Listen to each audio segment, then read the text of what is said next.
There are so many of us that just want to do big things for God. And I was there. I was like, God, I just want to do big things for you. I want to do huge things for you. I want to speak to thousands. He showed me really quick that there is no such thing as doing a little thing for God. Those little things in our mind that he's entrusting us to are for a big purpose because we serve a big God. Don't ever for a second forget that when you are obedient to him and you're letting his spirit move you to do what he says that you are called to do in that moment, it's a big deal. It's a big thing. Giving money to that homeless person who potentially 10 minutes prior was praying their heart out that God would just provide their next meal, and you're obedient to God leading you to give them $10. That is a big deal.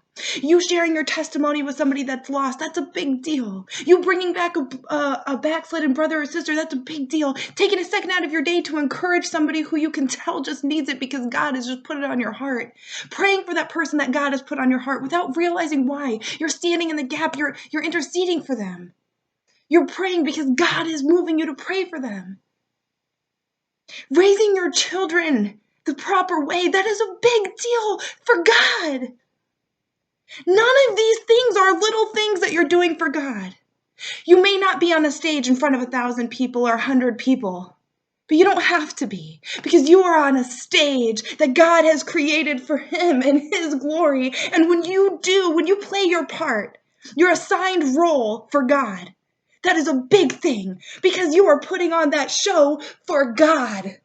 That is a big deal. Don't forget there is more joy in heaven over one sinner who repents and turns to God than 99 righteous with no need to repent. There is more rejoicing. So when God moves you to reach that one person, when his spirit flows through you and the spirit of God floods this person's life and changes them, there is more rejoicing in heaven over that one person. Do you see? It is a big deal. There is no such thing as doing a little thing for our big God.